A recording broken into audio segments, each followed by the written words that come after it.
Hello and welcome to a nice little hip opener activation movement sequence we're going to do today. So we're going to start on our hands and knees, and we're going to start by moving into cat-cow. So just place those wrists under elbows under shoulders, and then those those knees under hips. And if we can, getting those feet flat on the floor, otherwise tucking the toes under or somewhere in between. And we're just going to give ourselves a nice tuck through the pelvis to arch through the back, big push to open the shoulder blades, heads down and looking through the knees. And then we're going to change that movement, so we're going to start by tipping the pelvis, letting it come forward, moving through the spine, lifting the chest, and then bringing the head up and really opening through this part here. So again, tucking under, lifting up, moving through the spine. Nice big open of the shoulders when you get to the top, and then change, moving from the pelvis again, keeping that lovely control all the way through as we then open the chest and lift the head. Keep moving through here. We're just going to do a few of these. I want you to take it really nice and slow. Always start the movement with the pelvis, and then if we're coming through this way, we're opening the chest and looking up. Then as we go the other way, we're opening the shoulders and looking through.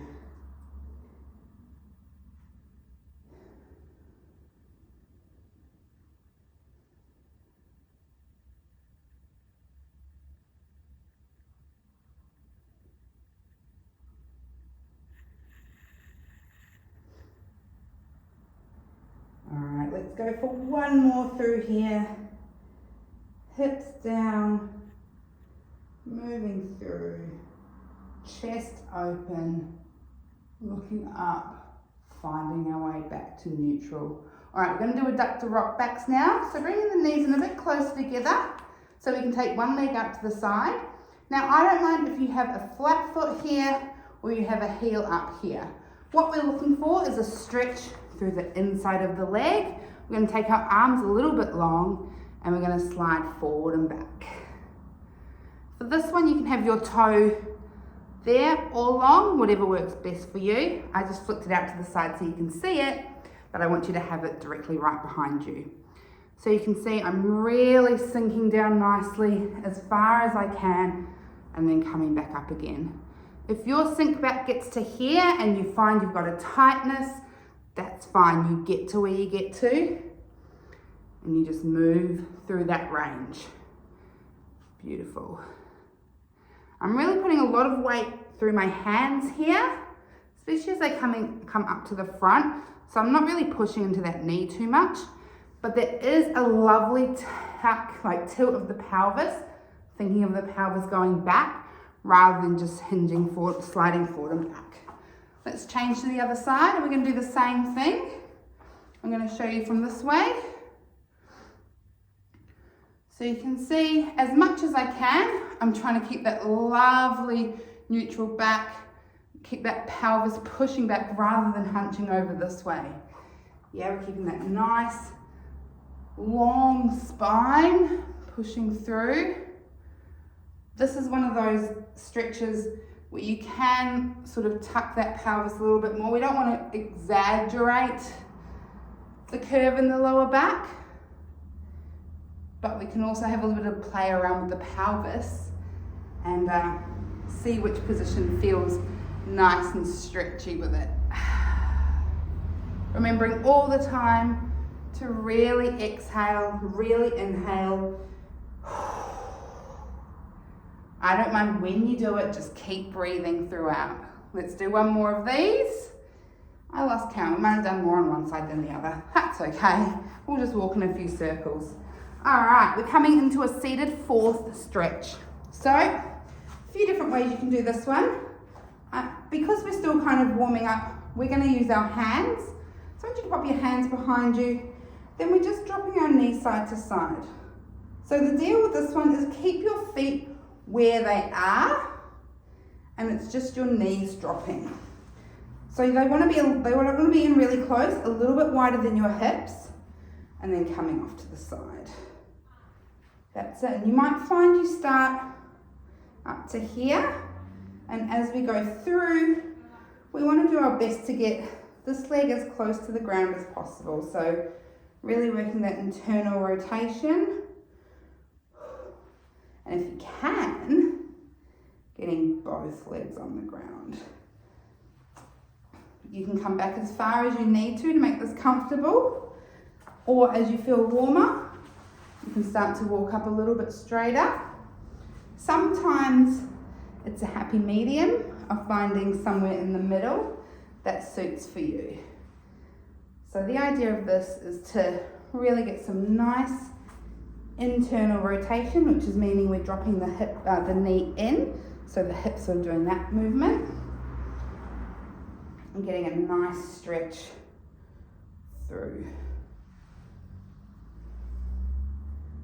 Beautiful. We're going to do 2 more of those, and then you are going to come down onto your back and do a wider W. I'm going to do it seated so you can see what it is, and then I'll come down. So you'll be on your back, knees bent, lying on the mat. Your arms are going to come up above your head, resting on the ground if they can, or as close to. You're going to slide the elbows down to create a W, and then take the arms back up for a Y. Sliding them down for a W, taking them up for a while. So all together that looks like this.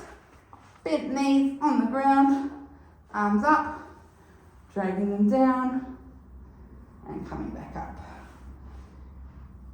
This should feel really nice. If you want something a little bit extra, you can actually sort of push the shoulder blades so you're pushing yourself up. And then as you come down to the W, push the elbows into the ground a little bit. So you release on the up, lift the chest and push the elbows. Of course, I actually prefer it just the regular, taking those arms up and down. Lovely wide to W's. Nice one for opening up our chest. So last one here. Beautiful. Let's roll on over, and we're going to go into our fire log stretch.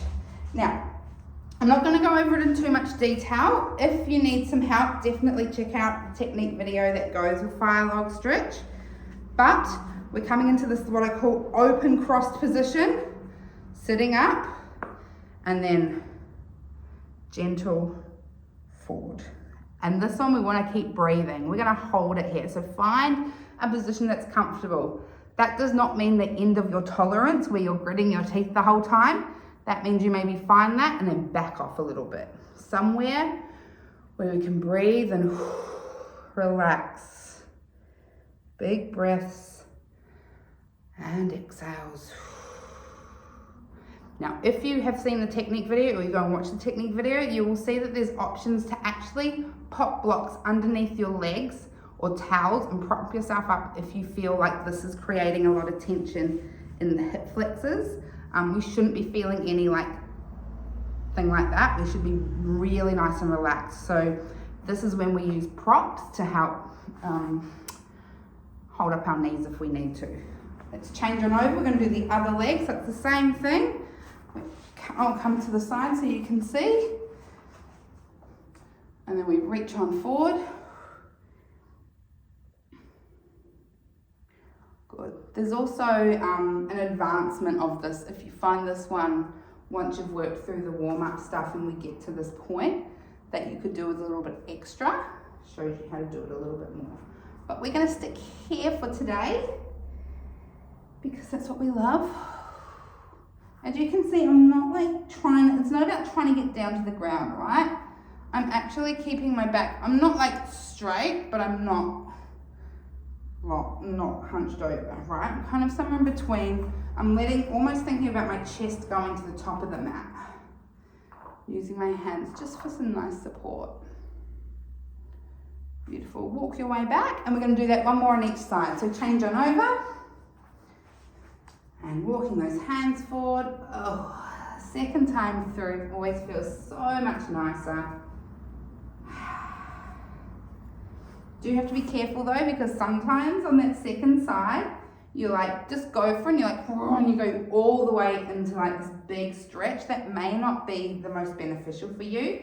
So do remember, it needs to be a stretch where you can still have a conversation. You know, if we were in person, we could be having a good old chat about literally anything at all. How the weather is in Melbourne at the moment. How I had a trip back to New Zealand last week. Whatever you're doing tomorrow. We should still be able to have those conversations. Change on over, other side. If you're spending too much time gritting your teeth and just holding the stretch like, ugh, and you're like, Lisa, I could not have a convo with you right now. You are on another planet.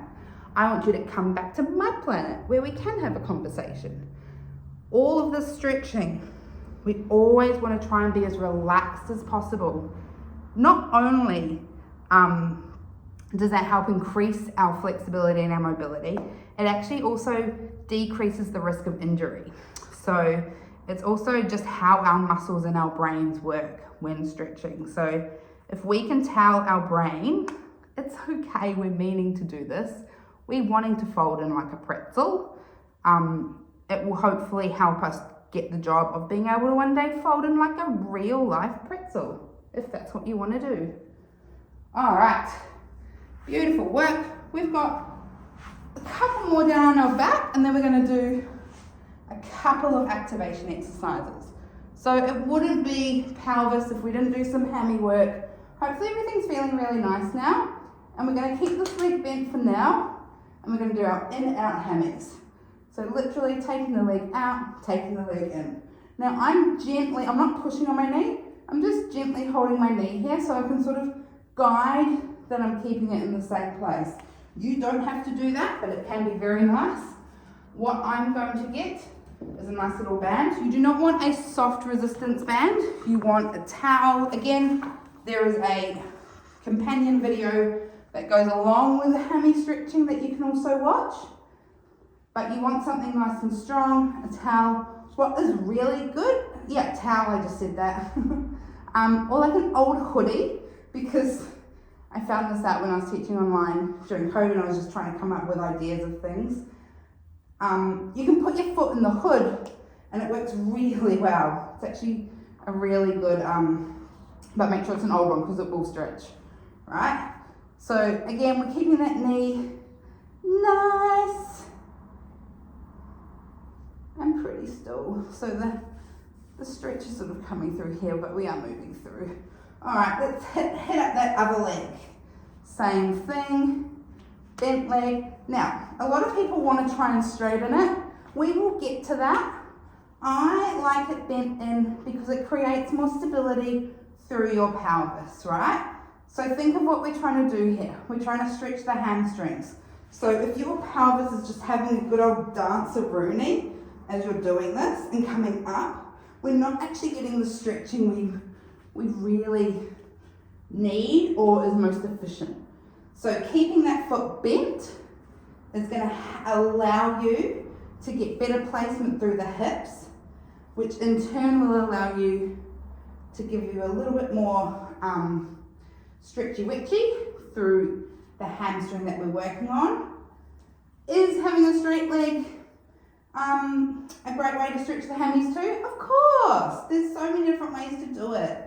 You know, this is just my preferred way, especially working with people with a lot of flexibility or hyperextension.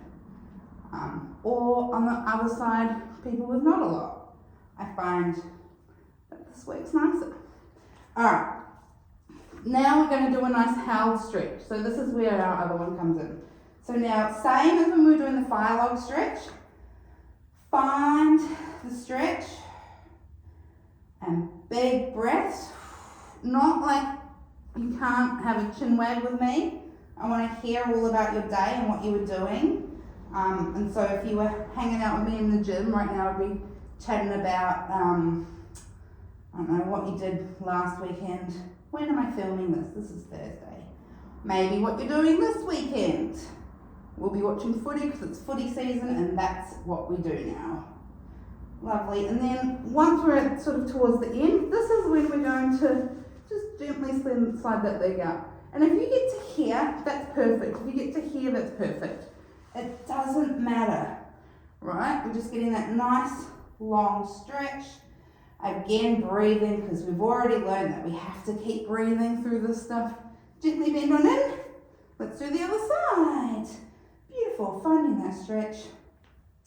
Now, depending on how you feel about this, you can always pop through there. You've probably seen it in yoga before.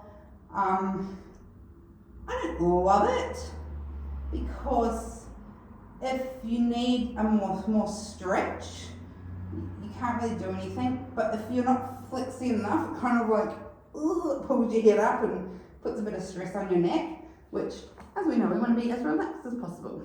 So, look, up to you. If it feels good, do it. If you've done it before and you're like, why can't I do it? I'm not saying don't do it. Go for it. But it's just not my jam. All right. We're going to slide that other beautiful leg out again, wherever it goes to. Big breaths. Oh, that feels lovely. Beautiful. And release them both back in. We've been here for a little bit, so give yourself a little wiggle waggle. We love a little bit of that. And then we're going to come on over and we're going to do what's called a 3-point turnout exercise. So coming onto your hands and knees, we're going to take, now what's the best way for me to show you this? This foot, 1 foot back. So we don't want to lift the hip, we want to keep the hip nice and low. You might like to pop like a pillow or a towel or something under this knee, because what we're going to do is we're going to scoop this foot in and then bring it out. So you'll see it's hovering on the ground, and we want to try and do that without moving this other hip and by using our deep rotators. So they are not our glutes. Well, there's one glute, but it's a glute bin. It's not really one that you're going to be squeezing. So we want to try and keep the glutes, these big old muscles here, as relaxed as possible, and then right underneath that, right on the pelvis, those are the muscles that we're trying to swing that foot in and out with. Let's change on over other side. So I'm going to turn this way so you can kind of see the sort of movement that it looks like. So we swing it in and out. And look, if you get this far, because those muscles aren't that strong, or you don't have that mobility or that range, that's cool too, yeah? The main thing we're trying to work on is nice and even through the pelvis. Let me check, am I keep looking at the camera, so probably not. And moving deep in the rotators.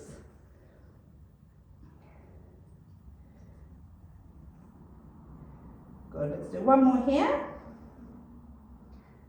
Lovely, and then we're going to do, again, a 3-point, a glute kick back. Oh, here's a little tip for you as well. If you're someone whose knees get a bit sore when you're doing work like this, what you can do is roll up your mat and then put your knees on there. That can be quite nice as well.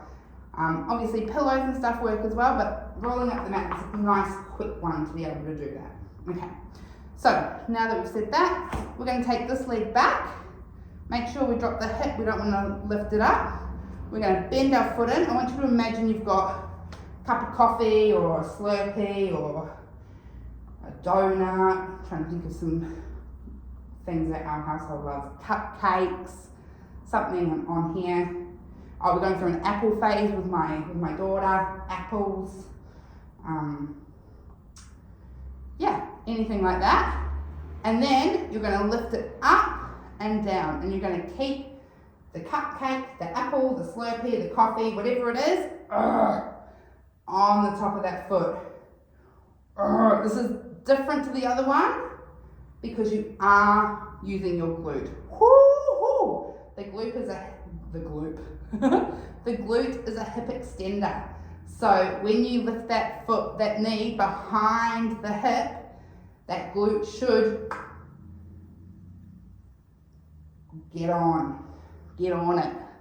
Now, double whammy here, the beautiful thing, come on down, we're going to change other side, But you'll also hopefully find that your other leg, starts to get a little heat on the outside, a little heat, a little burn, a little what's going on there. That's stabilization kicking in, my friend. We don't want to sink into it. We want to be nice and strong and lift on out of it. So being really active through those arms as well can be really helpful for this one. And we always want to make sure we're keeping our cupcake, our plate, our whatever it is, nice and straight so it's not coming back here. Nice and controlled. Let's go 2 more. And last one. Beautiful, bring that on down. Oh my gosh. Stretch back. Oh, give it a little shake. Hey, we're all done. Now, if you're feeling super keen, you can absolutely do another round of the turnout exercise and glutes. You can do that up to 4 times if you want to add on a little bit more. But that is a perfect amount for today, if that's how it feels. That's definitely all I'm doing today. Enjoy, and I will see you next time.